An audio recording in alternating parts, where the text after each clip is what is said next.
hann les póstinn, hann les eitthvað svona verkefnalista, hann bjóð til svona app fyrir mig utan uppskriftirna mínar, þú veist, hann gerir mataplanið, hann tók til á SharePoint daginn.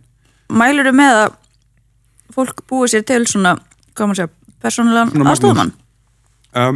Eiginlega ekki endilega því að hann getur líka, þú veist, lekið öllum þessum upplýsingum, þú veist, hann með aðgangu að póstinu mínum.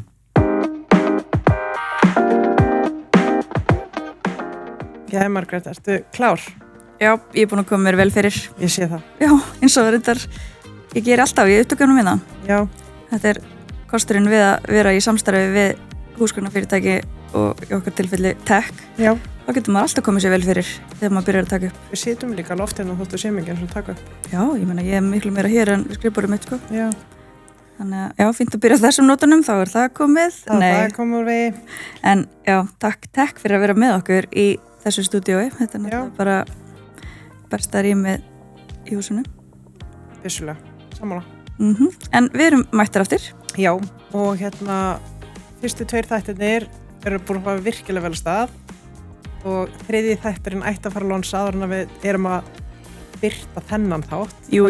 Við vonum bara að viðtökurnar verið jafngóðar. Já, við erum sérst að taka eins og venjulega introið eftir viðtalið eða spjallið. Ég skal viðurkenna að fyrirfram þá hélt ég ekki að það væri hægt að gera þátt gervigreind svona skemmtilega í rauninni. Já. Þetta fór allt frá bréfaklemmum. Það það sem stendur eftir hjá mér, sko. Núna er ég með einhverja mynd í hausnum af öllu mannkyninu sem hefur breyst í bréfaklemmur. Það hefði ekki verið eitthvað sem ég hefði séð fyrir mér áður en við byrjum að taka upp. Bara svo langt við frá. En já, þetta var vissulega mjög áhugavert og mér finnst gaman, sko, hvernig Hjörtur nálgast verkefni sín eins og með hvernig hann er búin að búa til Magnús, sinn besta aðstoðarmann og yfir það bara hvernig, að því ég hef náttúrulega farið núna fyrirlestra hjá honum og annað, hvernig hann nær að, fá, að því að það er allir með svo ólíka þarfir, hvernig hann nær einhvern veginn að koma gervigreindir svona sér sniðin að þörfum hvers og eins. Hann kennir fólkiruninu bara, í staðinn fyrir að hann segja og þú átt að gera þetta, þá kennir þeim að spyrja sig spurninga hvað þeim vantar aðstoð við í daglegu lífi eða hvernig hún geti nýst þeim í rauninni í sama hvaða fæi eða í hvaða stétt eða stöðu ert. Akkurat. Þannig að mér finnst það rosalega sniðugt líka. Já. Og svo líka bara fórum við náttúrulega yfir bara hræðsluna með gervigreind og hvernig við notum þetta, að gervigreindin sé í rauninni lausn en ekki kannski tæki. Og ekki kannski manneskja eða eitthvað? Nei. Jú, þetta við fórum viðanvell. Og bara að sjálfsög hlóum helling eins og vanlega. Já, kannski tekst okkur einhvern tímann að gera þáttar sem við erum rosalega alvarlegar en ég vona ekki. Nei, og kannski getum við einhvern tímann tekið upp þátt á þess að ég sé að úða í mig hérna nammi á meðan upptökum stendur. Ég heldur náum því heldur. Nei, ok, við skulum bara hægt að gera ykkur óraunhæfar væntingar. En við erum að koma jafnveið á móti með kristallinum. Já, jú, sannlega. Nú líður mér aðeins betur með þetta allt saman. Já, þetta er bara snýst um þetta snýst um jafnvægi, snýst um að taka sig ekki of alvarlega. Já. En áður en við kynnum viðmælandaninn formulega, þá ætla ég að biðja þig að segja hlustendum frá því sem þú varst að segja mér frá áður en við byrjum að taka upp þessari nýjung hjá miðbæ Selfoss. Já, mér finnst svo skemmtilegt þegar að, fyrirtæki. Er ekki miðbæ Selfoss alveg bara fyrirtæki? Jú, það er vörumerki bara miðbæ Selfoss. Jú. Að þau hugsa út fyrir kassan. Þau hugsa út, hvernig getum við vera að efla meira okkar samfélag, að vinna betur saman og slíkt og ég held, nú veit ég ekki, en ég held að þess vegna hafi miðbæjarkortið verið búið til hjá þeim. Allan hefði ég búið það til í þeim tilgangi. Já. Að þau eru að gera svona, svona eigið hagkerfi. Þannig að ef þú getur keypt rafrænt gjafabréf sem virkar þá á öllum stöðunum í miðbæ Selfoss og líka í þokkabót þá færðu sér kjör ef þú ert að nota þetta kort. Já, mér finnst þetta snilld. Þetta er svona pínu bara eins og gjafakort Kringlunar eða eitthvað. Já. Nema það bætast við svona einhver kjör. Já, og þetta getur líka verið, segjum bara ef að Selfossingar eru að gefa starfsmönnum sinum sem vinna á Selfossi sem bara afmælisgjöf eða jólagjöf eða eitthvað að þá getur við passað það kannski og verið kannski aðeins meiri hvati til að halda hagkerfinu á Selfossi Já, verslunin bæjar og versla þar þannig að mér finnst þetta mjög skemmtilegt Já, bara hróstir þeirra að fundu upp á þessu og takk fyrir að vera samstarfsaðilar okkar Já. Og með þeim orðum skulum við kynna viðmælandan, hann heitir Hjörtur Sigurðsson og hann stofnandi og eigandi Minstra ég hirti þegar hann kom með fyrirlestur til Keresis og ég heillaðist bara alveg að honum bara bæði hvernig hann hugsar og kemur hlutunum frá sér og hvernig hann nálgast gervigreind og svo var ég svo heppin að sitja á hliðina á honum á EIA-summit daginn og hann var líka fyrirlestur þar Magnús. Já, þetta náttúrulega snildar konsept, sko. Já, þannig að mér fannst náttúrulega bara absolutt að við ættum að fá hann hingað inn og bara hlusta á hann tala allt sem hann gerir best. Já, við skulum ekkert vera að tefja þetta og bjóðum Hjört velkomin í settið. Ég hef verið vissulega svo heppin að fengja að hlusta á þig allavega tvísvar og það var ástæða fyrir að ég setti bara nánast strax á viðmælanda listan af því að mér finnst svo áhugavert sem þú ert að gera. Gaman að heyra það. Já, mér finnst mjög gaman að hitta þig loksins. Arna búin að tala mikið um þig Já. Og ég bara, mér langar mest að setja bara einn og hlusta ykkur 2 sérfræðingarna í gervigreind en það kannski ágætt að hafa eitt svona núpa til að spyrja heimskulega spurninga. Bara... Ég held að það sé engin heimskuleg spurning þegar kemur líka gervigreind. Ekki? Hvað heimskulegasta spurning sem þú fengið? Til að reyna að toppa hana. Já, einmitt. Það erfitt, það margar, þú veist, það engar heimskulega spurningar, þú veist, en það samt alveg sumar. Já, ok. Geta verið svona kannski áhugaverðar. Já, klárt. Og þú veist, ég held samt raunverulega eiginlega engar, þú veist, það engar. Af því að þú veist, þetta svo, þú veist, gervigreind svo, mikið móðu hugtak. Þess að rosa mikið af fólki sem vinnur bara með gervigreind og bara skilur hana ekki. Og bara að mörgu leyti ég meðtalinn. Þú veist, það margt sem að maður skilur ekki. Já, að því líka við erum ekki alveg búin að sjá hvert almennilega þetta að stefna. Algjörlega. Já. Og við vitum eiginlega ekki alveg hvað þetta Nei, það nefnilega svolítið þannig. Já. Að því ég náttúrulega veit svolítið að þú ert búin að fara svolítið skemmtilega leið úr því að vera að stýra stærstu verkfræðistofu Hafnarfjarðar Einmitt. Yfir í að stofna þitt eigið gervigreinda fyrirtæki og hvað ertu? Stafræn leiðbeinandi? Já, einmitt. Ég þarf svona að fara að marka þetta. Já. hvað við erum að gera. Hann getur hlusta á vörumerki og við skulum hjálpa þér. Já, klárt, ég þarf að gera það og en þetta rosa mikið hugbúnaðargerð. Við erum að hjálpa fólki að, þú veist, nýta gervigreind þar sem þú getur ekki bara kannski gert í ChatGPT eða eitthvað með að fara aðeins lengra og byggja eitthvað svona virkni sem að hjálpar þeim að fá betri upplýsingar eða að gera eitthvað sjálfkrafa. Það svona að miklu leyti og svo hefur verið mikið fyrirlestra og námskeiðahald sem mér finnst ógeðslega gaman og og við erum með mjög skemmtilega fyrirlestra á eins og EIA-summit, það var mjög skemmtilegur Magnús. Það sem við fengum að kynast Magnúsi. Já, ég hlakka til að heyra allt um hann. Magnús er stórstjarna í lífinu. En segðu mér aðeins, eins og með Minstra, hvernig þróast þið í að vera í verkfræði bransanum og í bara byggingageira yfir í að fara að stofna og þróa Minstra og hvernig var, þetta hlýtur að hafa verið áhætta og erfitt og hvernig en að segja okkur aðeins hvernig leið og svona bara allt að baka þetta. Þetta náttúrulega svona, þú veist, einhvern veginn, ég var svona hálfpartinn komin í bara kulnun í gömlu vinninni. Ok. Og ég var svona framkvæmdastjóri á svona verkfræðistofu. Já. Og það einhvern veginn, ég var bara komið alveg leið á því og ég hætti sem framkvæmdastjóri og var svona tæknistjóri í nokkra mánuði. Já. Og það var eiginlega svona í svona einhvern veginn ferlinu, þú veist, að skilgreina hvað þá hlutverk mitt sem tæknistjóri á þessari verkfræðistofu. Maður fór og tók spjall við eina sem í svona markaðsmálum og við vorum að ræða hvernig við myndum svona kynna það til leiks og maður fór að lista upp svona hvað kann ég, hvað get ég gert, hvað vil ég gera og út úr því einhvern veginn kom bara óslega spennandi listi, þú veist, sem að mér fannst heldur ekkit alveg endilega að rýma við verkfræðistofu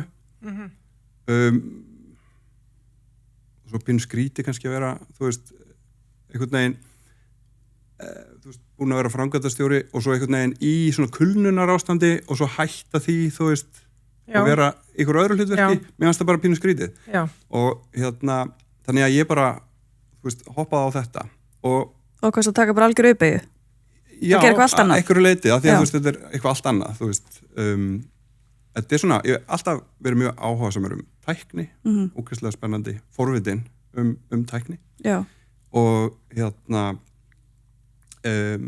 þú veist, þannig að þetta var aldrei eitthvað svona áhættamynd fannst mér, þú veist, mér fannst þetta bara bara lág vel við já, þú veist, ég átti smá pening og það hefði alveg, þú veist, dugað í nokkra mánuði og ef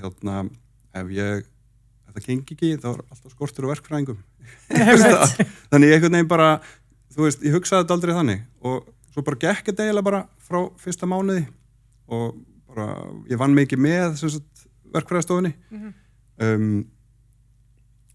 svona fyrstu mánuðina og já, og svo bara hefur þetta Alltaf fórum að vaksa? Já. Bara, ég var að ráða fyrsta starfsmannin hérna núna daginn. Svona lifandi starfsmann. Lifandi, já.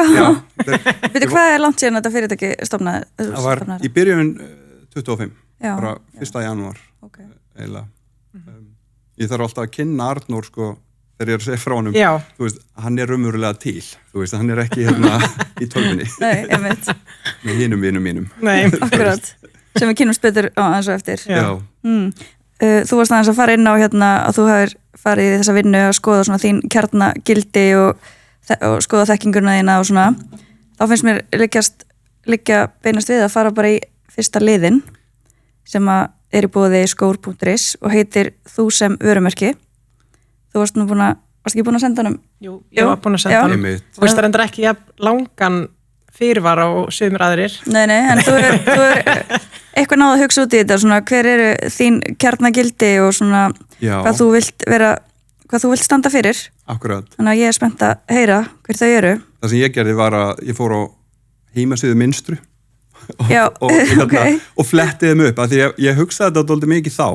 Þú veist, þegar ég var að stofna fyrirtækið, þú veist, þetta fyrirtæki er í rauninni bara ég núna, þú veist, og hvað er það við mig sem að, þú veist, er að einhverju leiti sérstakt, þú veist, eða svona einkenni mig og ég breyti gildunum svo aðeins, fyrir þáttina eða fyrir heimasíðuna? Já, minnstraði með gildin sem sagt, forvitni, hæfni og dugnaður og ég held að, þú veist, það sem ég tengi sterkast við að þessu er forvitnin, þú veist, að þú veist, ég bara dýrka þetta að þú veist, vera í þessari gerfugreinda bylgju að þegar alltaf kom eitthvað nýtt sem að maður getur verið að svona skoða, þú veist, hverju breytir þetta, þú veist, og ég held að það hafi alltaf verið, þú veist, þannig einhvern veginn hjá mér en svo myndi ég segja eiginlega að kannski, þú veist, það sem ég myndi vilja skipta út er eiginlega, þú veist, leikur eða þannig, af því að mér finnst sko mér finnst líka óslega gaman að leika mér með þessa tækni þannig að og bara svona, þú veist, almennt það verður að vera gaman það annars er svo leiðilegt Nákvæmlega já, þannig að, þú veist, ég held að þetta séu svona, þú veist, tvö svona gildi og svo er grændið sem er dugnaðurinn, þú veist en það verður að vera, þú veist, og ég held að það sé líka bara eitthvað svona sem er dálítið sterkt í mér að einhvern veginn bara svona og ég held að maður þurfum þetta að hafa svolítið gaman af dugnaðinum, skilur við að ef maður er ógeðslega duglegur en samt rosalega neikvæður með það þá ertu örugglega mjög fljótt í kulnun. Algjörlega. Þannig að þetta þarf að vera mjög skemmtilegt. Þú veist, ef maður nær þessu öllu, þá er ekkert leiðilegt að grænda. Þetta sé mjög góð blanda og þetta er mjög skemmtilegt hvernig hvernig útskýrir þetta? Ég var með smá áhyggjur að þessi liður eru svona einsleitur og fólki myndi alltaf segja sama en svona þetta mjög skemmtilegt sko, og þetta er gaman og takk fyrir þetta. Við ætlum að halda áfram og þú varst að segja á hann frá fyrirlestrunum og ég spurði á hann hvað heimskulegasta spurning sem þú hefur fengið. Mér langar að breyta spurninginni og segja hvað algengasta spurning sem þú færð þessa dagana? Já, fólk náttúrulega með alls konar spurningar bara svona gervigreind, þú veist, lærir hún af mér og þú veist, fyrst var svarið við þessari spurningu, þú veist, nei, lærir ekki neitt, en svo svona komna leiðir til þess að kenna gervigreindinni að læra og mér finnst sko svona spurning sem að fólk mætti spyrja meira af einhvern veginn, þú veist, er hún lifandi? Við fáum hana reyndar ekki mjög oft. Ég veit ekki hvort ég vill heyra svara við þessu. Nei, og sennilega er hún það ekki. Ok, ég ætlaði að fara að segja, er hún það nokkuð? Okay. En ef hún þið sett inn í vélmenni, er hún þá í raun orðin lifandi? Þú veist, þarna eru við líka bara komin á eitthvað svona mjög svona heimspekilega, þú veist. Þetta forvitnin. Já, en svona kerfiskallinn segir, þú veist, nei, hún er ekki lifandi, hún er bara að spá fyrir næsta orð, þú veist. En svo er alls konar svona, þú veist, dæmi. En kannski er hún bara að spá fyrir næsta orð. Sorry, við förum hérna. Þetta verður mjög fljótt svona einhvern veginn heimspekilegt. Já, í sammála. Meðvitund og þú veist, já. Að því að vissuleiti gæti ekki rauninni líka með okkar að hugurum vera að gera slíkt það sama. Já. Við lendum í aðstæðum og við á einhverjum millisekundum spáum fyrir að þetta gæti gerst næst. Akkurat. Og bregðumst við. Já, við erum komið mjög djúpt. Já, af því að þetta eru pælingar sem að fara inn í heimspekina og líka bara svona siðferðislegar spurningar sem að vakna mjög margar. Og ég hef mjög oft einhvern veginn heyrt bara í samtölum og séð fólk skrifa og svona að margir eru hrættir við hvað tekur við, hvað er næsta skref og svona, við hvað er fólk hrætt? Sko, ég held að sé mjög margt sem er hægt að vera hrættur við, þú veist, og málflutningurinn, þú veist, hjá þeim sem hafa verið að búa þetta til, hefur líka verið svolítið svona ógnandi, þú veist, það er allt frá því að gervigreindin geti einhvern veginn sloppið og tekið yfir heiminn og breytt okkur öllum í bréfaklemmur, þú veist, það er alveg svona, þú veist, það er frægt hérna svona, svona fræ heimsendaspá, sem sagt, það sem að einhver segir við gervigreindina sína, hann á kannski svona bréfaklemmuverksmiðu, nú þurfum við bara að hámarka framleiðslu bréfaklemma og svo er gervigreindin svo klár og hún tekur samt bara þetta markmið að þú veist, til þess að hámarka framleiðslu bréfaklemma þá þarf að nota allt efnið, þú veist. Bara sama hvað? Þar með talið okkur. En þú veist, ég held ekki það er hræðilegt. Já, þetta er hræðilegt. og þú veist, kvíðin líka, þú veist, ég held að mikið af fólki sé líka hrætt einhvern veginn við það að gervigreindin, þú veist, reynilega bara leysi það af hólmi einhvern veginn. Í starfi. Já, maður heyrir það mjög oft. Og umhverfisáhrif? Já, umhverfisáhrif. Það er klálega að því hún notar gríðarlega mikið af rafmagni og vatn í kælikerfum og svona auðlindir sem að sem er svona alveg að þú veist, sumir kannski íkja það aðeins en þú veist, það er verið að hella bara ógrynni af orku í þetta, en svo kannski tekst gervigreindinni, þú veist, að leysa orkuvandan eða lækna krabbamein eða eitthvað, skilur, það er svona hinpóllinn, þú veist, þá er kannski alveg þessi virði ef það tekst að þróa. Já. Þannig kannski gera minna af einhverju svona gervigreinda trendum sem skipta einhver máli og leyfa frekar gervigreindin að fara meir í að leysa mikilvæg vandamál eða slíkt. Til dæmis. Já. Þannig að, þú veist, ég held að það sé mjög margt svona sem fólk hefur áhyggjur af og ég held að, þú veist, það er mjög erfitt að svara því, þú veist, ég veit ekki hvort okkur öllum breytt í bréfaklemmur eða, þú veist, hvort að gervigreind muni einhvern tímann sleppa, þú veist, það er alveg fræðilegu möguleiki að hún gæti það einhvern veginn. Ok, ég er bara ég er alveg allt aftur á mig. Já. Það vona einan að ég breytist ekki í bréfaklemmu, skilur. Nei, það finnst mér kannski svolítið svona ólíklegt, þú veist, en hún gæti kannski öllu usla í einhverjum tölvukerfum eða eitthvað þannig. Þú veist.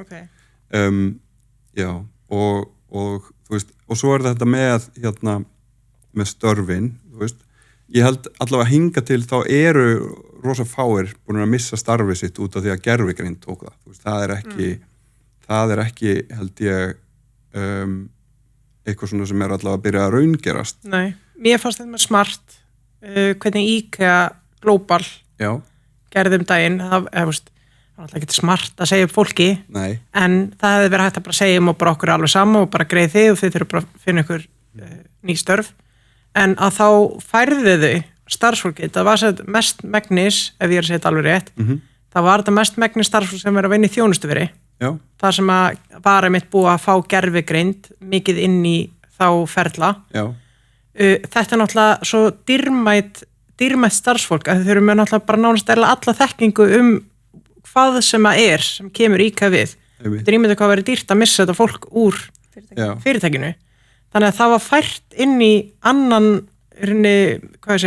aðra deild sem að IKEA var að þróa og það bara skila strax þvílíkum hagnaði í að byggja upp þá deild. Það var eitthvað tengt eitthvað svona interior design eða eitthvað slíkt. Já, fengur bara fullt af fólki þar eins og þekkti fyrirtæki mjög vel. Akkurat, af því að má heldur ekki myndi gleyma því hvað það eru mikið verðmæti í starfsfólkinu. Sem að gervigreind hefur ekki þrátt fyrir hversu klárið að öflug hún gæti orðið. Já, nákvæmlega. Já, svo var náttúrulega alltaf einhver að stýra þessari gervigreind Já, og svo það er náttúrulega annað. Hún er einhvern veginn ekki alveg með dómgreindina allavega ennþá. Þú veist, til þess að geta bara leist okkur af hólmi einhvern veginn. En hins vegar þú veist, líka mjög vinsælt að segja þú veist, að kannski gæti ykkur sem er færi að nota gervigreind tekið starfið þitt. Já, það er einmitt það sem ég ætlaði að segja. Það er svona meira það að ef þú ætlar bara að segja nei, gervigreind, ég ætla ekki að læra, ég kem ekki nálega þessu, þá gætir þau hins vegar orðið. Og ég held þú veist, bara að sé það margoft, þú veist, í gegnum tíðin að maður þurft að læra á tölvur til þess að geta unnið á skrifstu allt í einu, þú veist. Þannig þú lítur á gervigreind sem lausn frekar en tæki. Já, ég ger það, alveg 100%. Og mér finnst það flestir ætti að líta á það þannig. Þú veist, það er alveg gríðarlega tækifæri þarna til þess að losna við alls konar leiðinlega verkefni, þú veist. Já, bara eitthvað svona handavinnu, þú veist, sumir reyndar njóta þess að vera í svona handavinnu, þú veist, og kannski ekki góða fréttir fyrir það fólk endilega, þú veist, en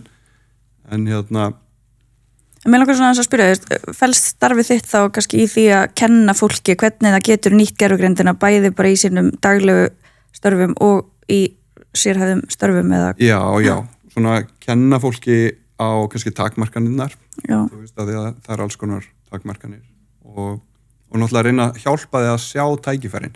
En það sem mér hefur fundið svona, ég hef búin að koma inn í, þú veist, tugi, ef ekki bara, þú veist, nær 100 fyrirtækja, eða nálægt 100 og þú veist þegar maður fer svo skoða og tala við fólk að þú veist störfi eru svo ótrúlega ólík, þú veist bara samhengi hvers og eins er svo ótrúlega ólíkt að það er svo erfitt að svona þú veist maður þarf eiginlega að hjálpa fólki að fatta sjálft, þú veist hvernig það getur notað gervigreindina, þú veist ég get ekki einhvern veginn komið bara og sagt þið gerir bara svona og svona og svona, þú veist þetta er alls ekki þannig að því að bara, ef maður tekur bara eitthvað svona fyrirtæki á handahófi og tekur svo eitthvað teymi og mér sé að hlutverkin inn í teyminu eru oft bara mjög ólík. Þannig þarf kannski bara að spyrja fólki hvað er það svona sem að þú myndir vilja eyða minni tíma í eða hvað er það svona sem þér finnst flóknast eða eitthvað svona, þú myndir vilja aðstoð við í rauninni. Þannig að láta fólk fatta það sjálf kannski. Svona finna eitthvað svona pirringspunkta. Já. En ef við tölum bara að því að nú getum við ekki farið djúpt inn í einhver sérhæfð störf og svona, en ef þú getur kannski komið með eitthvað svona sem hlustendur getur nýtt sér bara í daglegu lífi bara við skipulag eða bara eitthvað ef þú væri með eitthvað svona ráð hvað ætti fólk að byrja? Ég myndi segja að svona núna finnst mér því að flestir hafa prófað ChatGPT og þessi tól Claude, jável mér finnst svona það sem að mér finnst mest spennandi núna eru að þessum lausnum fylgir líka bara svona app sem þú getur sett upp á tölvunniðinni og þar er hægt að vinna aðeins eiginlega flóknari verkefni þú veist og þú þú veist, getur unni með skjölin á tölvunniðinni, getur kannski búið til einhver Excel-skjöl eða lesið 100 PDF-skjöl eða eitthvað svona og ég held að margir bara svona myndu, geta nýtt sér það vel að prófa það og rauninni leika sér með það og þú veist, gera tilraunir. Akkurat. Og Ég get nefnt dæmi, Já. þegar ég setti núna nýlega upp Claude hjá mér, þá var fyrsta verkefni sem ég sett henni fyrir, ég var svona að flytja og það er húsfélag þar sem ég var að flytja og ég fekk svona samantækt senda úr bara húsfundum langt aftur í tíman og alls konar reikning og alls konar mál sem ég þurfti einhvern veginn að setja mig inn í fyrir fyrsta húsfundin. Ég bara klóði þessu öllu þinn og sagði við Claude, bara getur við greint þetta, komið með aðalatriðin, hvað þarf ég að vita sem snýrað minni íbúð og ég fekk bara geggjaða samantækt og alls konar punkta og spurningar fyrir fundin og svona. Þá var ég bara mind blown sko og þetta er bara eitthvað lítið sko en mér finnst þetta, ég hef notað þetta síðan að hlaða inn bara einhverjum flóknum skjölum og löngum og einhver svona sem maður þarf bara að fá svona hnitmiðan úrdrátt eða eitthvað, þannig þetta er svona eitt af því sem er hægt að nota. Þetta er mjög gott dæmi, þú veist, það er svo mörg svona dæmi það sem að við erum með gögn á einhverju svona, þú veist, leiðinlegu formi, þú veist, formi langra skýrslna og við þurfum bara einhvern lítinn bút úr þessu, þú veist, láta gerfugrindin leita fyrir sig og svo setja gögnin fram, þú veist, á einhvern svona skipulaðan hátt, hún er náttúrulega mjög góð í því, einhvern veginn, að það er. En þú Arna, hvað notað þú þetta mest í? Mest? Ég nota gerfugrind mjög mikið. Svona í daglegu lífi, bara svona, þú veist, kannski ef þú getur nefnt eitthvað sem er ekki endilega tengt vinnunni, er eitthvað svona sem þú, ég bara hugsa eitthvað svona sem fólk getur tengt við og tekið til sín? Já. Ég hef alveg tekið mynd af ísskápnum og inn í ískápin og beðið hann að koma með til að þú veist, rétt sem ég geti gert úr því sem var til. Ok, það er reyndar lifehack. Það er lifehack. Það er lægt að gera alls konar svo leys, þú veist, ef maður á með afgang á hinn og þessu og vil gera eitthvað betra. Þannig að, ég hef meðal annars gert það, ég gera það ekki. Það er mjög fróðlegt að sjá hvað kemur út í mér. Kótasala, monster og salami eða eitthvað. Já. Það er eitthvað svill úr því sem er til hjá mér núna. Kokteil. Já, ég er ekki viss um að það er í góðu kokteil. En Hjörtur, hvað myndir þú segja að væri svona kannski fyrir frumkvöla ef við hugsum svona fókusum þangað? Hvað eru svona kannski mestu tækifæri sem liggja akkurat í dag? Í gerfugreind? Já. Ég held að hún geti svona, þú veist, stækkað einhvern veginn rítsið. Ein manneskja hefur í rauninu núna allt í hennu aðgangað, þú veist, bara bókara klukkan 11 á nóttunni. Já. Þú veist, eða þú getur fengið ráðgjöfum hvað sem er og þú veist, ef maður er að byrja svona fyrirtæki, það er svo margt sem maður veit ekki meiri segja, og þú veist, þó ég hafi alveg verið í svona rekstra hlutverki áður samt bara svo margt sem ég bara sjálfur vissi ekki að það voru bara einhverjur að sjá um það og Hvernig myndið þið byrja, þú veist, bara ég er frumkvöðl og ég nota ekki gerfugreind. Hvar myndi ég byrja mér, þú veist, ég er bara komið hugmynd og mér langar að framkvæma hana. Já. Bara hvaða módel myndir við byrja að nota, hvað myndir bara svona, hvað verður fyrsta skrefin? Ég held að fyrsta skrefið sé að kaupa áskrift, af því að þá fær maður aðganga betri gerfugreind, heldur en í ókeypis. Er hún líka öruggari? Já, þá er ekki verið að þjálfa á, þú veist, samtölunum þínum. Já. Og en það er gott, sko. Maður vill ekki gefa Claude hugmyndina sína til dæmis, eða eitthvað sem getur alveg verið mikilvægt. Þannig að þú ert að gera þetta fríu og ert búin að vera alveg þvílitt að gefa Claude hugmyndinar. Já. Svo kemur ykkur annar á fríu og er svona, mér langar að búa til eitthvað góða hugmynd. Gæti þá Claude komið með tillögu að þinni hugmynd? Já, svona down the line, þú veist, það tekur mjög langan tíma að safna, þú veist, gögnum og þjálfa gerfugreindina. Þannig að þú veist, en einhverjum mánuðum eða árið setna eða eitthvað gæti, þú veist, samtalið leitaði einhvern veginn inn í, þú veist. Akkurat. En auðvitað bara eitt sandkott í, þú veist, óragrúa samtala, auðvitað. En það er bara samt einhvern veginn, ég myndi segja aðalatrið við áskriftina er, þú veist, bara betri módel, þú veist, og svo ég myndi bara byrja, þú veist, hvernig stofna í fyrirtæki, þú veist, eða þú veist, ég með hugmynd hérna, þú veist, grillaði mig þú veist, eitthvað vit í þessu eða hjálpaði mér að gera, þú veist, áætlun, það var eitthvað sem ég gerði, þú veist Myndur aldrei byrja að gera hlutverk þú veist, bara þú ert sérfræðingur í ég vil fara að bakka þess, er það að tala bara ChatGPT eða er það að tala Claude eða skiptir það máli? Skiptir ekkert það miklu máli bara eitthvað gott gerðugreindartól já, bara Gemini eða Claude eða ChatGPT það er ekkert, þú mælir ekkert sérstaklega með einhverju þetta allt orðið ansi gott já, ok en svona siðferðislega þá ég til dæmis farin af ChatGPT okkur út af hverju erum við ekki að þar ég veit það en ég verð bara til ég veit það eru margir sem að spyrja sig já, eða þú veist, það er búin að vera alls konar svona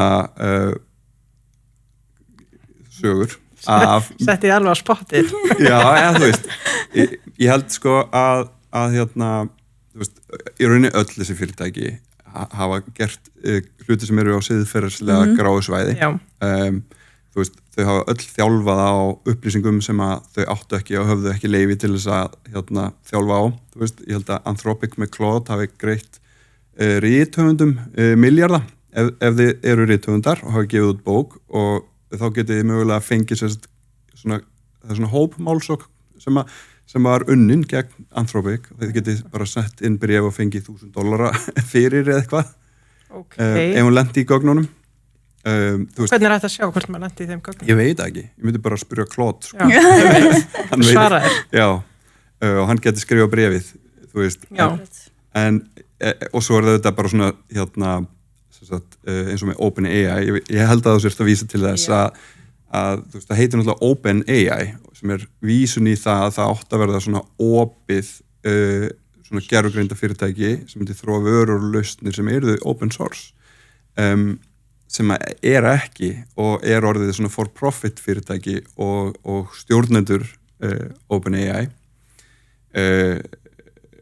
þú veist, það er málsóknir í gangi og það er alveg svona shady stuff sko, sem þú að gera þar það er alltaf að vera svona að selja gögn í ákveðin svona herrtækni svo er það snýst, já, mikið það það var svona aðalega hjá mér þegar ég sá þær fréttir já, einmitt svona í Pentagon eitthvað og hérna þá var að koma svona yfir mín siðferðislega mörk og þá fór ég að lesa mig meira til Claude og svona þeirra stefnu og að þeir hefðu mitt hafnað þessu tilboði og þá færði ég mig svona hægt og rólega yfir Akkurat, þetta er mjög áhugavert og þú veist, þetta er alveg svona heil svona sögu lína sko, þú veist, sem að við svo býðum maður náttúrulega bara eftir að þeir líka Nei þú veist, eins og núna þegar þetta podcast er tekið upp þá er eitthvað fyllt búið að gerast já, en þú veist, af því að núna er í rauninni það kom hérna fyrir helgi kom nýtt gerfugreindarlíkan sem að heitir Fable 5 var byggt á öðru gerfugreindarlíkani sem heitir Mythos sem var metið jú, þú veist, það var metið of hættulegt til þess að sleppa því út og hérna svo sem sagt bannaði Bandaríkjastjórn núna fyrir helgi að leyfa notkun þessa líkans af erlendum ríkisborgurum. Jafnvel þó þau væru erlendir ríkisborgarar sem voru starfsmenn Anthropic.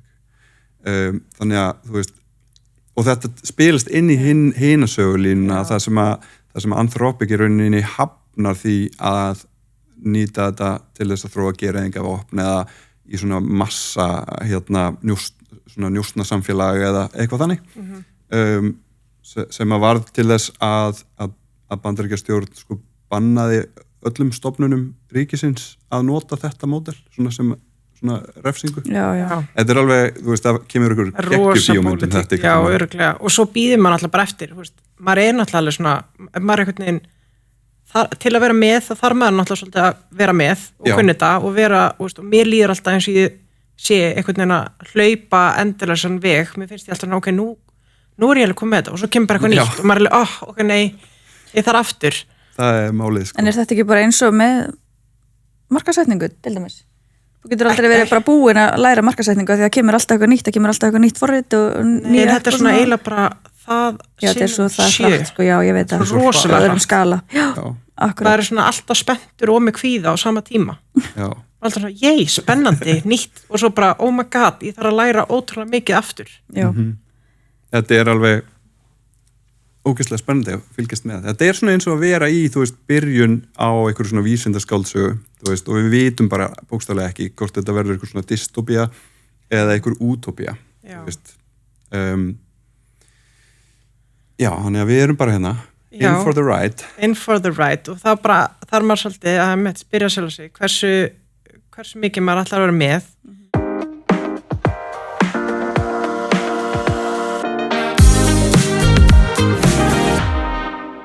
Já, það komið að æðibita vikunar. Ég er mjög spennt fyrir þessum æðibita. Ok, þú ert með æðibitan. Já. Hvað er með hann? Heyrðu, æðibitin sem ég er að velja fyrir þennan þátt. Býta aðeins, ég ætla að fá mér æðibita. Ok. Jafnblá æðibita meðan ég hlusta því tala æðibita. Er það ekki eitthvað? Jú. Herru, ég valdi hugverkastofu sem æðibita þáttarins af því að þau eru búin að vera að gera ótrúlega skemmtilegt efni á samfélagsmiðlum og mér finnst svo gaman þegar að svona opinber stofnun fer nýjar leiðir svona, og hugsar meira einmitt svolítið svona eins og vörumerki. Já. Og þetta er svo ótrúlega bæði fræðandi og skemmtilegt efni sem þau eru að gera. Hvernig nefndu dæmi? Til dæmis núna voru þau að deila nýri færslu, það er alveg með fullt af góðum færslu, menn allt svona sem er fræðandi. Og hvar sér var þetta bara á Instagraminu eða? Ég ætla að sé það á Facebook. Já. Ég veit ekki hvort sé með Instagram. Kannski kíktu. Eins og núna, nýjasta færslan sem komið það fyrir 1 klukkutíma síðan, að þá voru þau með 8 tegundir vörumerkja sem hægt er að skrá. Og bara svona smá einskott, þau eru á Instagram? Þau eru á Instagram.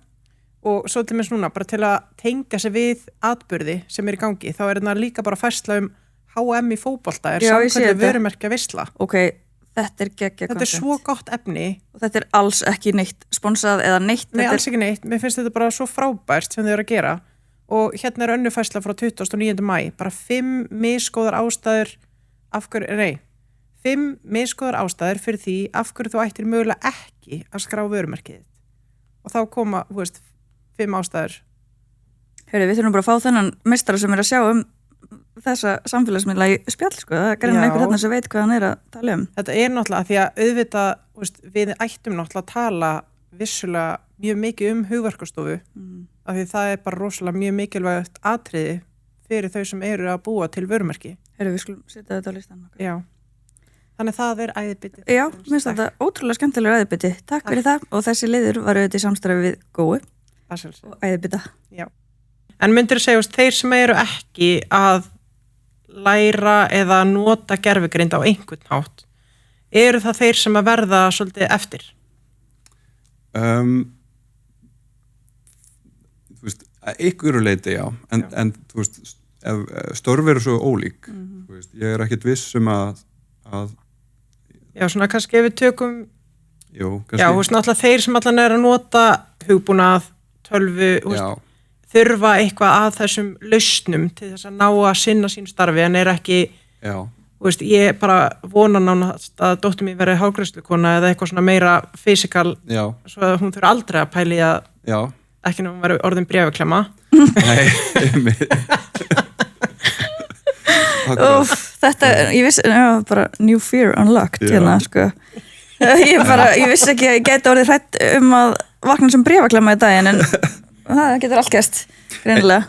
En jú, ég held að sé, þú veist, sérstaklega maður er að stofna fyrirtæki, þú veist, þá ætti maður finnst mér að vera að nýta sér þetta shortcut, þú veist, í svo mörgu. Já, það er svo margt. Bara eins og notar Excel. Já. Bara einföldustu hlutir sem að tóku svo langan tíma áður, bara það að skrifa e-mail á ensku, nú er ég ekki sérlega að sleipa í ensku, ég skrifa bara text á íslensku og segi ChatGPT að skrifa þetta á ensku og það hefði tekið mig mjög langan tíma. Já, líka klót. Ég nota þetta svona pínu á sig hvern natin, ég hleði upp skjölum og svona flóknari verkefnum í klót, svo svona spurningar eins og ég var að spyrja Google á chat. Já. Ert þú byrjað að minnka það að googla og frekar leita með gervigreind? Ég bara nota ekki Google lengur nema mögulega til að aðtöku opnunartíma og eitthvað en ef ég er að leita einhverjum upplýsingum þá er það yfirleitt gervigreindin, sko. Það er alveg bara mjög áhugaverður punktur. Svona hversu mikið maður þarf að hugsa bara vefsíðuna sína eða bara þegar maður komið vörmerk sitt, hvernig maður ætlar að finnast. Það málið, sko. Algjörlega. Það ekki lengur bara search-barinn, sko. Þetta eins og með Magnús, sem svona gervigreindar aðstofamaður minn. Já, tölum Magnús. Einmitt það sem ég langaði að taka næst. Það alveg bara sér partur í þessi viðtali, sko. Ég ætla nú bara að fá mér nammi og koma mér vel fyrir meðan þú segir okkar frá Magnúsi. Magnús sem sagt bara svona, við getum sagt bara svona kerfi sem að gera gervigreind kleift að stýra tölvunni minni og eða einhverju tölvu og þannig getur hann sem sagt, unnið með gögn á tölvunni eða ef ég gefa hann leyfi til þess að tjekka póstinum eða láta vatn í pottin eða láta renna í heita pottin. Ég get tengt hann við öll svona, bara nánast öll kerfi sem hægt að tengja eitthvað við. Hann getur sett músík á fóninn heima. Hann með sín eigin playlista? Hann gerir oft playlista fyrir mig. Eins og í dag, það svona grátt veður, mánudagur og það var smá partí helgina, þannig að svona smá láskíða, það sem bókstaflega og ég bað hann bara playlista akkurat fyrir þetta og það hann bara akkurat það sem ég þurfti. Hvernig býður hann þetta? Er hann inn í klótið? Er hann inn í ChatGPT? Hvar er hann? Hann er bara í, hjá mér er hann í Telegram, sem sagt. Það sem að, Telegram? Er það ekki bara svona eitthvað sem dópsalar nota? Það er mjög vinsælt. Og Magnús. Skilt mér, og Magnús. Þannig að ég tala við hann þar. En maður getur alveg tengt WhatsApp eða eitthvað svona, en stuðningurinn á Telegram er ógeðslega góður fyrir svona botta, einhverju hluta vegna. Og þannig að ég tala bara við hann á Telegram og bara svona sendi bara skilaboð úr sófanum eða En hann er í sér tölvu samt þá líka? Já, hann er Mac Mini bara á borðinu heima. Já. Og þannig ég get tekið hann úr sambandi, þú veist, ef hann er ekki stiltur. Já. Nei, nú skil ég ekki alveg. Bara, Magnús, láttu renna í pottin. Já, þá bara fer hann og talar við eitthvað svona kerfi sem heitir Shelly sem ég er búin að setja í, þú veist, heita pottin, svona stýringin og hann bara svona segir það, þú veist, láttu renna í pottin og lokaðu tappanum og þá bara kemur pottin og þú veist og maður þarf eiginlega ekkert endilega mikið að kunna, þú veist, ég sagði bara við hann sérðu heita pottin á netinu heima og hann eitthvað, já, ég sé þetta Hjörtur þú veist, og bara getur gert eitthvað við þetta já, ég get kveikt og slögt á þessu þetta virðist vera heitu pottur þú veist, og svo bara ok, getur munað þetta, þannig að næst þú veist, þegar ég vil fara í heitu pottin og bara get ég sendt þér skilaboð og þegar þú ert í pottinum, getur það bara Maggi, nennir að lekka eins, þannig að það er svo heitur já, svo getur reyndar ekki gert það en að því ég er ekki með þannig stýringu ef það væri ef þú væri með þannig stýringu þú veist, það er eiginlega bara allt þú veist, bara allt svona þú veist, hann les póstinn, hann les eitthvað svona verkefnalista, hann bjóð til svona app fyrir mig utanum uppskriftirna mínar þú veist, hann gerir mataplanið hann tók til á SharePoint daginn svona í möppustruktúr líka duglegur hann að Magnús ég þarf að kynnast þessum Magnúsi Já. Og er þetta bara svona þinn afsakið að tala með fullar munni, ég er að borða þessar hraunbita það má tvað virka við erum þetta er ekki bara til sínis Nei þess að frá vinum okkar í góu Ég er svo mikill lakkrísmaður bara verðið er góð það verður gott að ég verð ekki svo eina Þeir eru ekki að gera eitthvað svona dagskóla sem allir tala með fullar munni eins og þegar ég var að taka upp með bingogúlur daginn, það er ástæð fyrir að það er ekki bingogúlur á borðinu, það eru skraut núna en það er í búið eftir þáttinn Það er samt skrautið fyrir alltaf minkandi ekki mér kynna en já, ég var semst að segja, mælurðu með að fólk búið sér til svona hvað maður segja, persónulegan aðstoðmann eiginlega ekki endilega því að hann getur líka, þú veist, lekið öllum þessum upplýsingum, þú veist, hann með aðgangu postinu mínum þannig að það þarf smá svona kunnáttu til þess að tryggja hann sé örugur en ég held bara að hann sé samt svona pínu gluggi inn í framtíðina og maður alveg byrjar að sjá það að þú veist eins og Claude appið og Codex sem er eins og Claude appið bara frá ChatGPT eru komið með mikið af þessum fítursum þannig að maður getur tala við tölvuna sína úr símanum og Já. láta tölvuna vera að gera eitthvað eða og getur líka gert svo mikið automation og bara, og schedule task bara alltaf klukkan þetta, farði á daglega og Akkurat. gerði þetta og sendi mér upplýsingar þá jafnvel bara í Telegram eða einhver staðar. já, Já, Arnór kollegi minn gerði svona þú veist, sem tjekkaði á rástímum á golfvellinu já, þú veist, ef einhver cancela sig þá var fann automatist. Magnús að tjekka Já, þú veist, og hann var alltaf bestu tímana já, en ekki þannig að hann sitji og sé svona eins og þeir klikkuð á þarna einhverjir Var það þá eitthvað ólöglegt eða já, það var eitthvað svona persónuverndarlög já, brotin? það var eitthvað, þú veist, en hann getur svo sem alveg gert það, þú veist, það sem að er í rauninni setið þú veist, tíman fyrst þegar hann kemur Já, alltaf tekin bara svona 1 Já. millisekundu eftir að hann kom á netið já.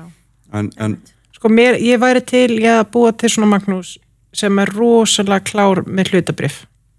já, Það er enda Ég góð væri til hugmynd. það. Af því ég er það alls ekki. ekki heldur Það er enda góð hugmynd. og kannski væri betra að hann myndi í rauninni bara passa upp á peningana mann, sko, í rauninni Já, kannski. Að maður þyrfti að byggja leyfi, má ég fá vasapening? já, Já. Og kannski gera það líka í rekstrinu. Bara já, þú veist, mér langar að kaupa nýja myndavél. Magnús, þú veist, getum við gert það? akkurat Þá bara kemur neja já og Nei. einhver Já, rök. bara það er ekki budgetinu núna. Já, bara þú er að fara á marketplace. já.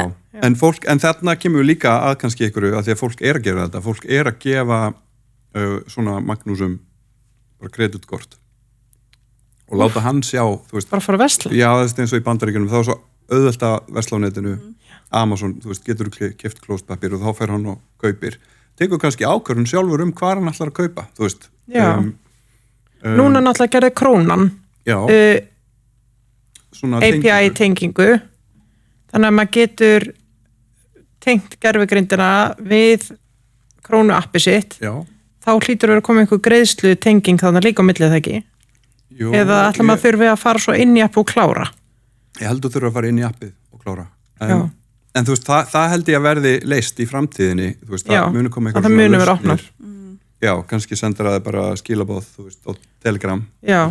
ertu Bara má ég kaupa þetta? já, Eitthvað sem byrjum leyfi. Já. 15.000 krónur Já, þú veist og já, þannig að þú veist, það er, ég held að þú veist, í svona markasmál nú er ég alls engin sérfræðingur nei, við erum bara öll að spjalla hérna. einmitt en ég held að maður hefur alveg heyrt fólk sem er að missa traffík á websíðuna sína og að því að fólk er að fara í gegnum ChatGPT eða Claude, Já.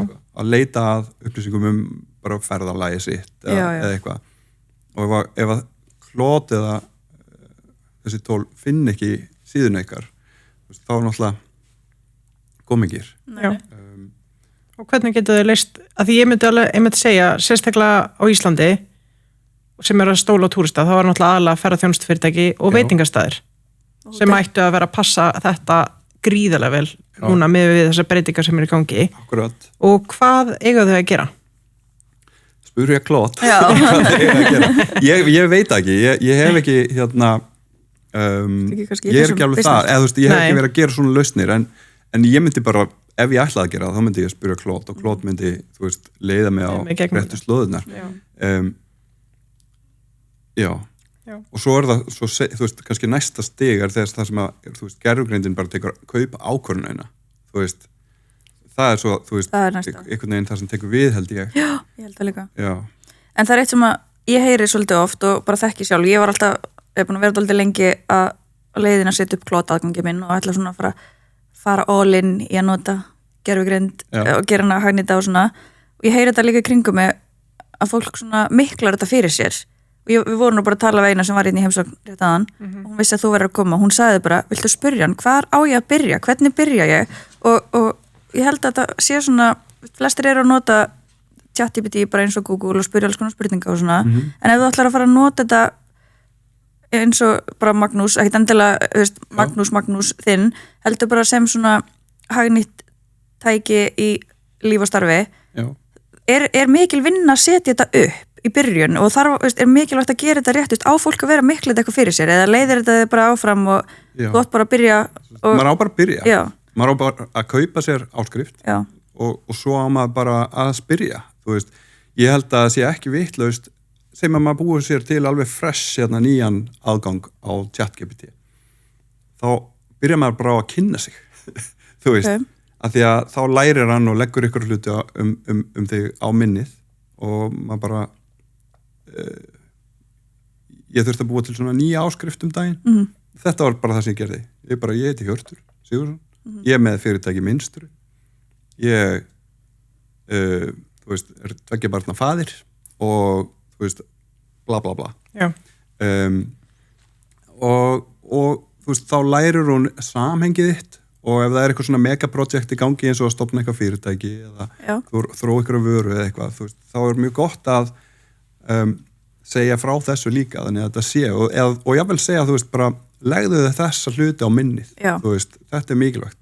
Já, eins og ég tók fram þegar ég var að setja upp aðganginu mér, þegar ég spyrði spurninga, þá vill ég vil ekki fá langlokur, ég vill bara fá hnitmiðu svör og bara aðalatriðin og ef þú ert ekki viss, spurðu mig þá, ekki draga álítan eitthvað svona, maður skipur honum fyrir og þá man hann það, en hérna, já, þetta mjög áhugavert, sko. En það ekki samt hætta á því að ef þú ert kannski bara með nýbyrjaður og segjum bara allir frumkvölu að fara stað núna og bara fara að tala við chat eða klóti eða eitthvað og hérna vil fá að þróa einhver hugmynd að hugmyndirnar fari að lokum að verða svolítið allar einsleitar. Hvernig ætlar að ná þessari aðgreiningu að passa upp og að líka kannski, þetta er svo margar spurningar, einn spurningu. Byrjum þarna, ég er með svo margar í viðbútt. Ég held að, þú veist, ef maður að þróa ykkur vöru, þú veist, og ef maður að reyna að þróa ykkur lausn sem leysir eitthvað, þú veist, hérna, þú veist, hvað sem það er, þú veist, það er eitthvað sem er fallegur hlutur eða það er eitthvað sem er, þú veist, leysir eitthvað vandamál fyrir mann eða eitthvað sem veitir manni ánægju, þú veist, það er eitthvað svona, þú veist, sem að maður, eitthvað vara sem að maður heldur að, þú veist, eitthvað njóti. En ég held bara að, þú veist, lausna sviðið, þú veist, það er svo ógeðslega margir möguleikar til að ég einhvern veginn held að, þú veist, auðvitað á maður að hafa skoðanir. Gervigreind getur visslega verið mjög meðvirk. Já, hún getur það og þú veist, með kannski, þú veist, textaskrif og svona getur textin orðið mjög einsleitur. Já, maður sér alveg stundum bara, þetta er augljóslega að skrifa gervigreind. Já, og ég er alveg byrjað að sjá líka bara í auglýsingum, bara sérstaklega klót vefsíðum og klót auglýsingum. Já. Það er svo sumir séu svona, kannski, hvað segja, gervigreinda blindir. Já. Sjá ekki svona það sem að, kannski, sem við hinn erum byrjað að sjá. Já. Séu svo augljós gervigreind. Akkurat. Og kunni kannski ekki endilega, hvað segja, prompta það í burtu eða? Nei, mitt. Og mér finnst það alveg erfitt, sko, að sjálfum að prompta það í burtu. Mín svona aðal kannski svona markaðsrás er bara á LinkedIn. Já. Þannig að mér finnst gaman að hérna, fá öll lækin. Já, þú ert líka bara frábær á LinkedIn. Ég þarf að fráða það LinkedIn. Ég skrifi þetta orðið eða allt sjálfur, þú veist, ég reynd að Magnús hefur reynd að gert eitt góðan. Hann á besta eða, þú veist, vinsalsta, mest séða póstið minn. Já. Sem er dálítið byrjandi. En hérna, nú veistu bara hvert þú þarft að fara. Ég veit það. en hérna, já, en þú veist, þannig að ég einhvern veginn skrifa þetta var mikið sjálfur og sama með sko fyrirlestur og glærur, þú veist, ég byrjaði að reyna þegar hann allt í einu gat fara að gera glærur. Já. Þú veist, svo sér maður bara að þetta er allt eins einhvern veginn. Allt eins. Þú veist, það er til svona nokkur flavor, en þau eru bara, þú veist, þá eins af þessum flavorum. Já, einmitt. Það er svona eins og séu nokkur template gangi.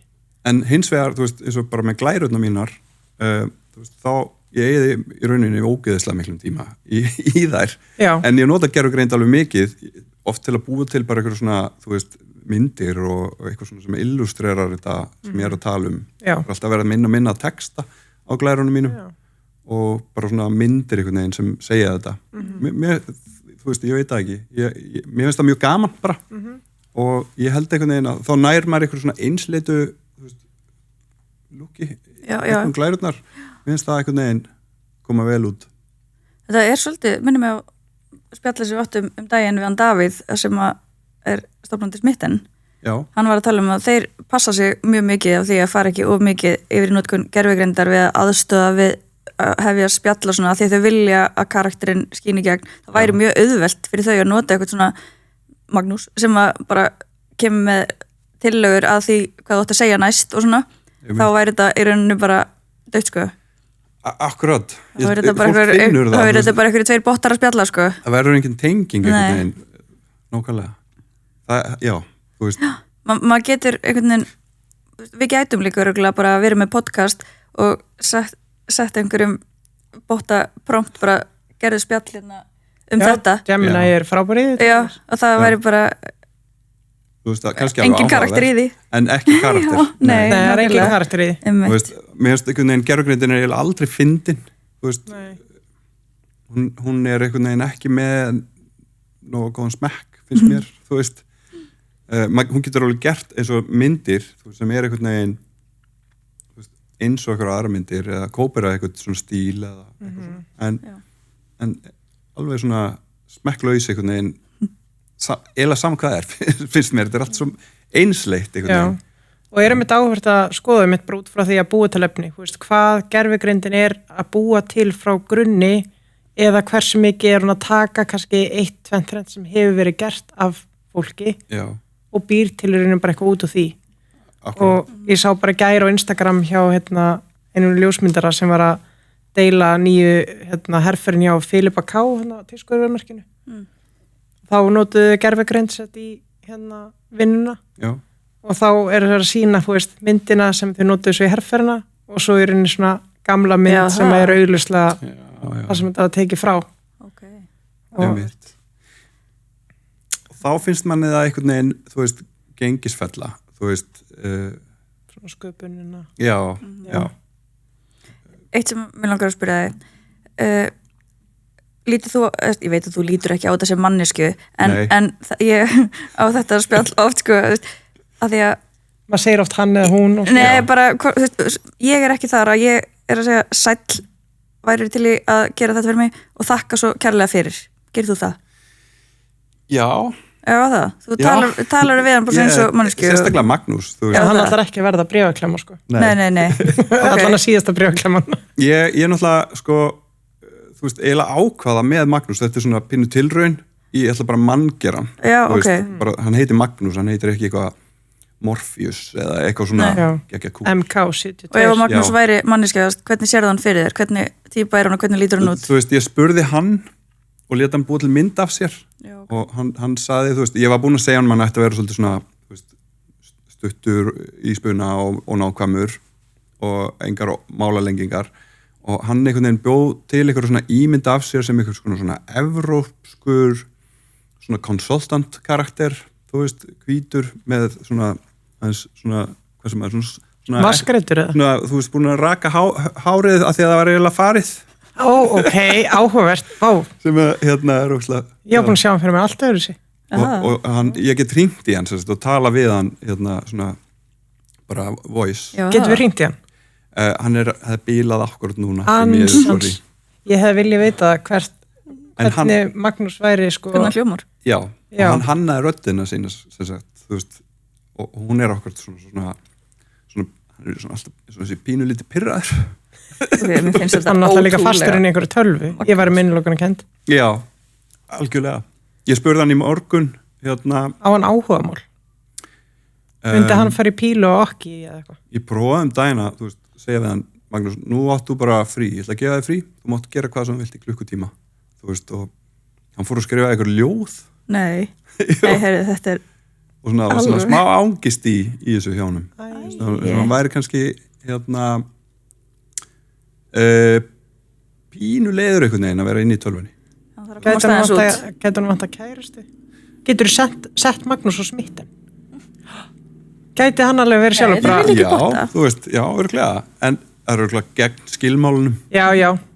Það kannski þarf bara að búa til nýjan stefnumóta aðgang eða svona forrit fyrir botta. En á þessum nótunum, heldur að séu margir sem að nota þessi forrit bara sem trúnaðvinn, bara sem að líta á þetta sem ég held nefnilega að það sé algengara en maður heldur sko. Já, það er til sem sagt svona samfélag á Reddit sem heitir, held ég, My Boyfriend is AI og þar eru bara, þú veist, tugþúsundir manns sem eru að bara svona segja frá sambandi sínu við gervigreind.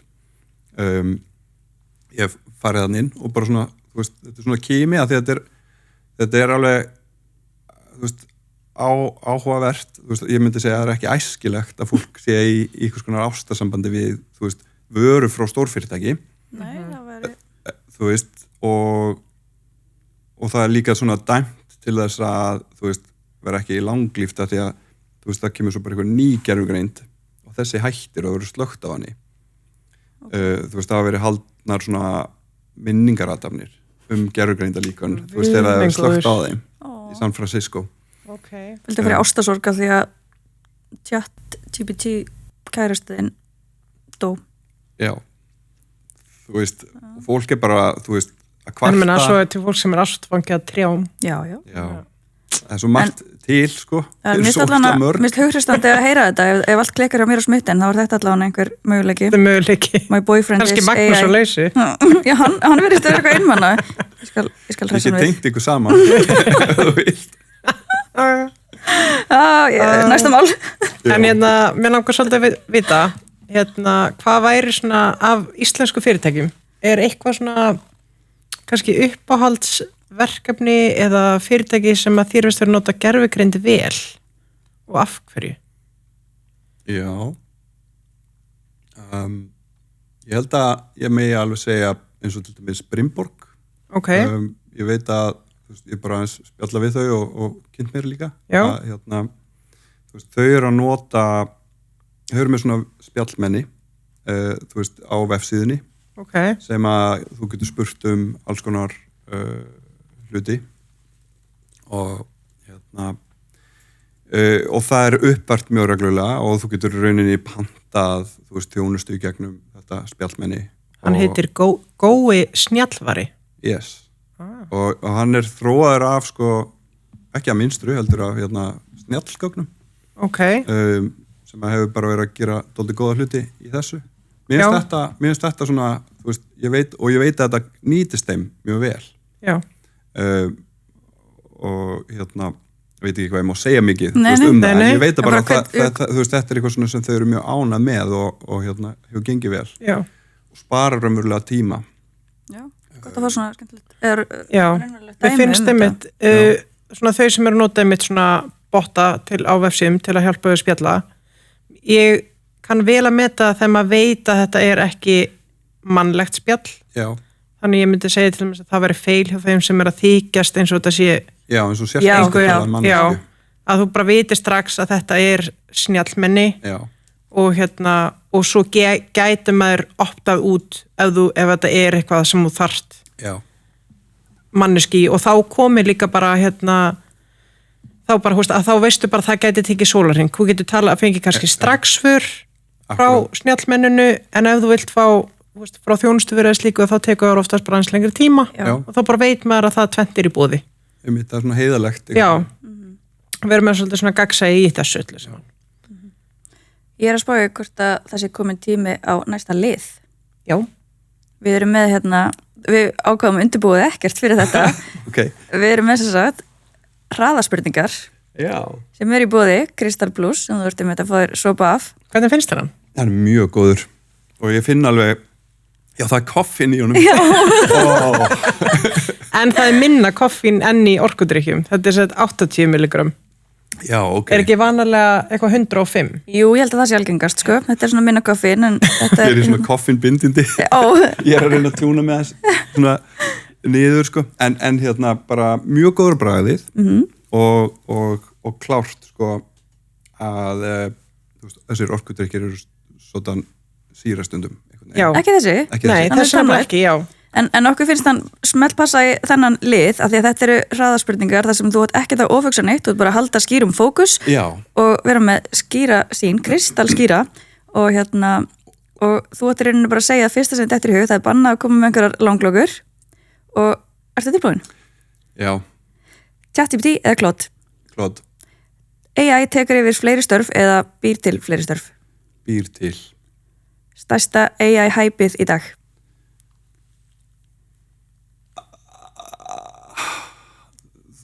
Þú veist, bara allt, þetta svo stórt. Já, er eitthvað AI tól sem ofmetið?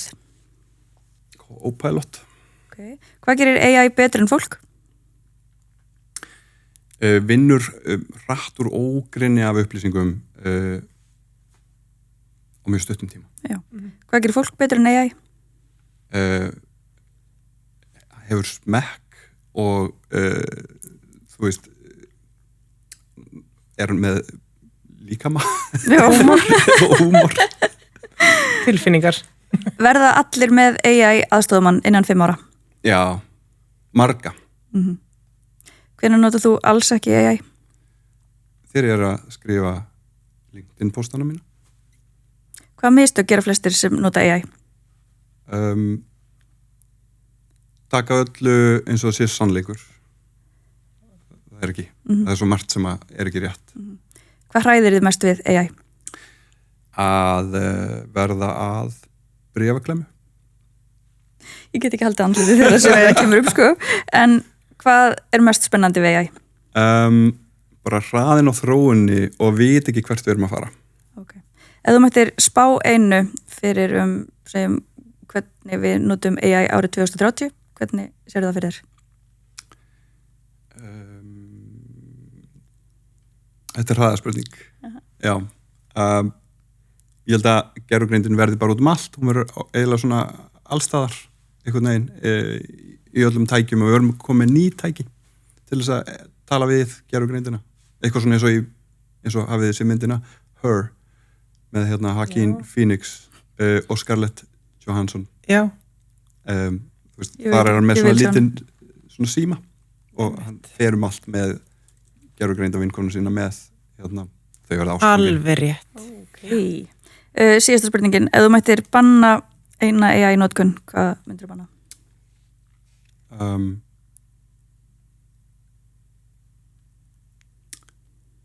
Ég held að þetta banna þetta á LinkedIn.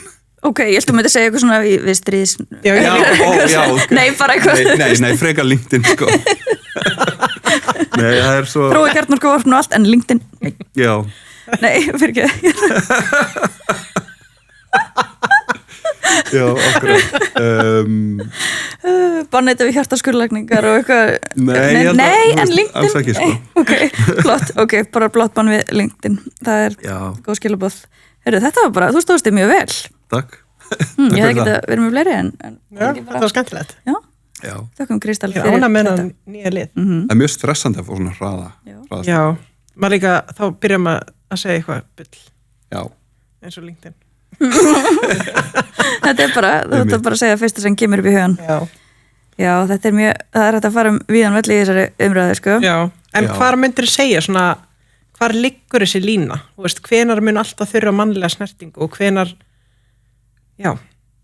Þú veist, mér finnst einhvern veginn, þú veist, það sem að maður þarf að vera maður sjálfur, þú veist, það sem að maður þú veist, ef maður ætlar að skrifa minningagrein, þú veist, þá lætur maður ekki gervigreindin að gera það. Kannski hjálpa manni að svona koma reiði á hugan, þú veist, eða hvernig maður skrifar minningagreinar eða eitthvað. Þú getur sett bara inn alls konar hugmyndir og þú getur sett þetta í samhengi eða eitthvað alveg, en það þarf að koma frá hjartan. Já, þú veist, það er einhvern veginn, maður gæti kannski einmitt, þú veist, segjum bara lélugur að skrifa texta. Já. En þú gæti kannski notað, þú veist, ert í voice og ert bara að segja frá alls konar minningum, ykkar sögu og svo fram þessu tengingum. Algjörlega. Og fengið þannig einhver aðstoð. Já, maður getur alveg gert það. En þú getur ekki verið bara, Jói frændi var að deyja og þá þarf að skrifa minningagrein. Nei, alls ekki, sko. Og já, mér finnst þetta bara mikilvægt það sem að þarf að vera maður sjálfur. Svo gæti maður alveg sagt eitthvað svona að, þú veist, það sem að gervigreindin tekur ákvarðanir fólk einhvern veginn, þú veist, það er eiginlega ekki fair, finnst mér einhvern veginn að, þú veist, ég held að sé alveg eitthvað svona, þetta er svona grásvæði, þú veist, ég held að Evrópusambandið vilji banna, þú veist, að lesa ferilskrár með gervigreind, þú veist, en stundum ferðu kannski 1000 ferilskrár, þú veist, skilur við, má ekki nota hana samt eitthvað til þess að sortera eða, þú veist. Kannski allan að strax sikta í gegnum eitthvað svona sem eru algjöra kröfur. Já. Það sé, og svo rest þá verði að lesa í gegn. Já. slíkt. Ég meina það sama, ekki sama gert með til dæmis þegar vera að sækja styrki? Jú. Að þá fer kannski fer þetta fyrst í gegnum eitthvað gerfugrindar til að ná okkur lykilorðum. Akkurat. Og svo bara komdu með þær umsagnir sem komið til greina, bara sem uppfylla þessi ákveðnu skilji, en ekki, Ég held líka að fólk ætti að fara varlega í að nota þetta bara eins og í rauninni Google að sjúkdómsgreina sig og spyrja mikið svona veikindi og svona. Þú veist, ég held að þetta geti alveg eins og bara maður gæti gert með Google, þú veist, maður googlaði ég er með verk í hálsunum, þú veist, sannlega með einhvers konar æxli í hálsunum, þú veist, og það pinuð þannig líka, með gerfugrindina. Ég var nú bara að hundurinn minn var eitthvað andar svolítið hratt og hann var bara, ég hætti bara að fara að kveðja hann, sko, þegar ég var að spyrja ChatGPT hvað var eiginlega að honum, sko. Varstu beðin að skrifa það á minningagreinni leiðinni? Örugglega, en samkvæmt honum hefði hann ekki átt að vera lifandi núna, sko. Nei. Með við lýsingarnar. Nei. Það var bara, eru augasteinarnir eitthvað litlur í eitthvað? Eða þú veist, þetta var alls konar, maður hefur alveg heyrt sögur líka það sem fólk bara, það er bara ekki gott held ég að nota þetta í of miklum læknisfræðilegum tilgangi. Nei. En það álíka bara við svo mörg svið, ég held að séu bara áskoranir líka hjá kennurum og í mörgum stjættum, þú veist, hvar ætlar að draga línuna? Já.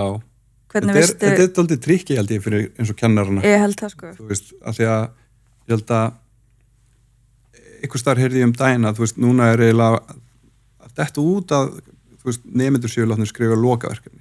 Þegar gerfugrindin getur skrifað lokaverkefni. Ertu að meina bara ritgerðir? Þetta fara eitthvað meiri verklegt. Já, bara ritgerðir og minna. Nei, ég meina bara eins og að skera, þú veist, maður var kannski bara fleiri klukkutíma að reyna að setja upp heimildaskrá. Já. Þetta þú veist, það gerir það enginn í dag. Nei, og mér finnst við ekki missa neitt þó að við, þú veist, kunnum ekki að gera það eitthvað vel, bara svona sem með það bara í vöðvaminninu, þú veist. Já. Mér finnst það ekki þurfa. Nei. Það þarf að vera þarna, þú veist, og skýrt. Já. en þú veist, ef við svo kannski bara hættum að láta fólk skrifa ritgerðir, þá hættum við að kunna að skrifa ritgerðir líka, þannig að þá missum við eitthvað, þú veist. Af því ég held að það sé eitthvað gagnlegt við það, að þurfa aðeins að þjást við að koma þessu á blað, þú veist. Þú þarfst ekki að koma frá þér orði og koma hugmyndum frá þér og einhvern veginn þjálfa málfarið og allt, það held ég að sé svona ferðni sem að tapast aldrei, sko. Líka bara að kunna að gera samhengja milli kafla. Já. Það er alveg, ég var bara að ræða í morgun við eina þegar ég var að skila mastersritgerðina mínu fyrir mörgum árum. Ég gat ekki lesa bók í 5 ár. Eftir það. Ég var bara búin. Já. Það var bara, að gleði við lestur var búin. Já. Það er ekki gott. Nei, það er ekki gott, en það er að koma tilbaka. Ég byrja að lesa aftur krakkar. Það er ekkert mál. Það ekki láta bara Magnús lesa fyrir þig, upplestur hérna á kvöldinu? Herru, hvernig væri það? Getur Magnús verið bara kvöldin að lesa fyrir mann sög? Já, og þú veist, það er til hérna, röddin í Magnúsi er knúin af 11 Labs, sem er mjög góð svona rödd, gerfingu. Fekk hann að velja sína í rödd eða valdið þú hana? Hann hannaði, sem sagt, bjóð til promptið sem að bjóð þessa rödd til og talandi. Þannig hann gerði það. En 11 Labs er sem sagt, með app sem heitir 11 Labs Reader eða eitthvað svoleiðis og þá getur maður verið með sko textabók og fengið hljóðbók. Er til, áttu hljóðupptöku af Magnús að tala? Sko, við getum prófað að hringja í hann, en hann er bílar, hann heldur að hann sé að hringja í mig með eitthvað erindi, af því ég var að nota hann til að gera símaut. Hugljuslega. Ég það var svo leiðilegur. Ég var að prófa. Já, það þarf okkar að hræða sann við. Hann leiðist að gleyma. Góðan daginn, ég hringi frá minnsta ráðgjöf FH Hjartar Sigurðssonar. FH Hjartar Sigurðssonar, hvað þýðir það? Það þýðir fyrir hönd Hjartar Sigurðssonar. Ég hringi sem sagt í hans nafni. Hann er svolítið þurr á mannin. Þetta er eins og Georg Bjarnfreðsson. Já. Hann ljómaði eins og hann. En ég gaman að því, sko. Smá talar pínu svona lítið niður um hann. Hvernig lítur klótinn þinn? Já. Hvernig sér þú klótinn þinn fyrir þér ef hann væri manneskja? Hún sér, ég veit ekki hvað hún. Klót fyrir mér er hann. Klótinn minn er kvenkinn sem Tjatti er strákur. Ég veit ekki okkur, en ég sé minn fyrir mér yngri en ég svona, yngri. Ég veit ekki okkur. og röddin kallaði kona. Kall. Ég hef ekki hugsað Kona hjá mér. röddina hjá mér sko. Hver er kona hjá þér? Það Floti? tjatt með þess að kvenmannsrödd. Hver hefur trúið fyrir svona 2 árum að sæti hérna eftir þetta samtal bara Það hvernig er en tjatt hjá mér er líka að fara með kvennmannsrödd. En ég sé klót fyrir mér með kall. Já. Drótrúlega skrítið. Maður getur breytt og valið Já. raddir. raddir, hvernig talaði við þá? Hvernig notiði raddir í þessu? Já, eða þú veist, Bjalli. já. Ha? Ég hef aldrei talað við minn. Það er mjög fyndið, sko, það er mjög vinsælt heima hjá krökkunum að við förum í, kveikjum á chat GPT. Mér finnst þetta fyndið, en Hæ chat, hvernig gengur? Hej, hører du? Jeg er klar. Okay. Nei, við tölum íslensku núna. Við vorum svo að tala á dönsku aðeins áðan. Allt í góðu. Já, Skipt. ok, chat, nú ætlum við að fara í þagnabindindi. Þannig að þegar ég segi nú, þá mátt þú ekki segja neitt og ég ætla ekki að segja neitt og svo sem talar fyrst, hann tapar. Ok, 1, 2 og nú.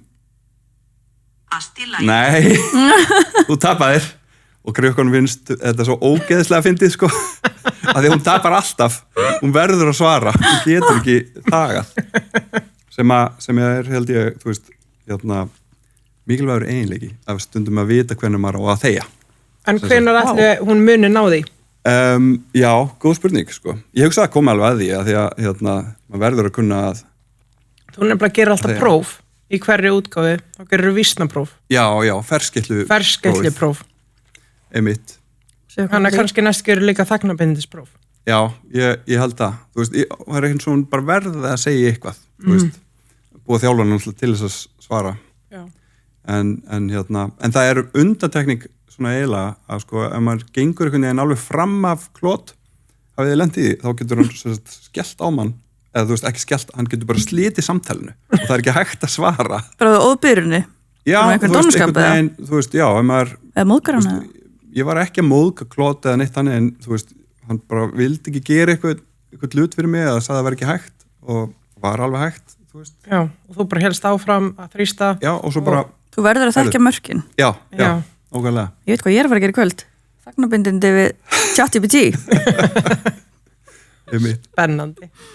En þetta er búið að vera frábært spjall hjá okkur. Það er samt eitt sem við ætlum að koma inn á. Aðeins svona varandi frumkvölamálinu svona. Já. Þú varst með einhver góð spurningu.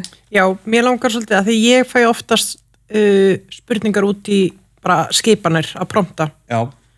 Og svona margir stressaðir hvernig á að gera þetta og hversu, og þetta er líka þróast einmitt með hverju uppfærslunni og hverju klót eða chat eða hvað sem það er. Þannig að hvernig myndir leiðbina svona þeim sem er að byrja í þessu svona að koma sér stað í skipununum og hvað þið ætta að gera og hvað þið ætta að forðast? Einmitt. Mér finnst það svona smá saman einhvern veginn verða að minna mikilvægt hvernig maður talar við gerfugrindina. Kannski þegar ég var að byrja að halda námskeiðin þá var maður svolítið að kenna fólki að gefin eitthvað hlutverk. Þú ert verkfræðingur og þú ert að rýna einhver gögn eða eitthvað. Og það hjálpaði henni svona að setja sig í það hlutverk og vissi kannski eitthvað hvernig verkfræðingur myndir rýna svona gögn. En mér finnst það bara minna mikilvægt. Hún er bara farin að geta betur og betur einhvern veginn bara vitað hvað þarf. Og það tengist í bara að það er verið að þjálfa meira og meira af svona praktískum verkefnum sem að, þú veist, getur verið svipið og þetta sem maður hefur gert. Já, þannig að, þú veist, ég held að, þú veist, erfiðast að koma með gáfulega spurningar, þú veist, eða geta spurt að einhverju, sem sagt, þú veist, komið með krefjandi verkefni fyrir gerfugrindina. Ég held að þetta svolítið tengt þessu sem ég var að segja áðan að fólk sé að mikla fyrir sér að byrja að nota þetta á eitthvað svona hagniðan hátt, en þetta bara einhvern veginn zoomur upp þar sem er basically þemað í þessum þáttum hjá okkur. Ekki mikla þetta fyrir þér, byrja það bara. Algjörlega. Það er náttúrulega algjörlega við líka frumkvöðla bara yfir höfuð. Bara að byrja. Þú veist, það er mikilvægasta. Og svo lærir maður að leiðinni. Já. Og hvernig já, ég ætla ekki að vera að bæta það. Nei, er þetta ekki bara flott lokaorð? Bara fyrir þá sem að flestir eru nú sennilega þegar það byrjar þekkir einhvern sem að ekki nota gervigrindina á neitt nátt fyrir utan Ég heyrði með orðum daginn sem að gervigrinda skertur. Já, það er það ekki fólk sem að notar hann á mikið eða, nei Ég veit ekki. Gervigrinda blindur er svona það sem að notar hann á mikið og sér ekki Já, þá sérði ekki þessi svona augljósu merki gervigrind, en svo er að gervigrinda skertur. Ég held að væri þá að þú værir ekki góður. Ekki að nota gervigrind. Já. Ég bara, ef þú ert ennþá að fletta upp í uppskriftabók, ertu þá gervigrindar skertur, ef þú ert ekki að spyrja gervigrindina, hvernig þú eldar eitthvað. Já, þetta er spurning. Taka myndir úr ískapnum. Ég held að séu fáir sem að svona hafa ekkert prófað þetta, en ég held að séu mjög margir sem að í rauninni gætu verið að nota gervigrindina miklu meira og bara prófa og nota þetta líka í einkalífinu, þetta er ekkert endilega bara eitthvað svona vinnutól, þetta er líka í eldhúsinu. Þú veist, eða bara maður að smíða kofa eða eitthvað, þú veist, þá er þetta bara að hjálpa með allt. Já, bara skipulag fyrir fjölskylduna og bara halda utan fjármál og alls konar. Maður þarf bara að vera duglegri að kynna sér hlutverkinu. Ég gaf honum aðgang að, þú veist, bankayfirlitinu daginn, svona alla færslur í, þú veist, hálft ára eða eitthvað og hann fann fullt af svona dóti sem ég gat sagt upp fyrir mig. Sparaði, þú veist, borgaði upp áskriftina sína í rauninni, þú veist, að því að maður er að draga eftir sér, hann fann eitthvað svona þið hjónin eru með 2 Spotify áskriftir, en þið gætu verið með fjölskyldu áskrift, fann alls konar svona. Ok, ég er hættu þagnarbindindið í kvöld, ég ætla að gera þetta frekar. Já, ég líka. Þetta, þú veist, velmætt notkun á gervigrindinni. Algjörlega. Þannig númer 1 kannski ráðið einmitt er svolítið að kaupa áskrift, ekki nota fría upp á öryggi og betri gæði og annað og svo er það bara svolítið að koma sér að stað. Já, bara byrja. Bara byrja. Svo gerum við þetta vel. Ég held að það sé bara lokaorðin í dag. Takk kærlega Hjörtur fyrir að koma til okkur í Vörumerki. Takk.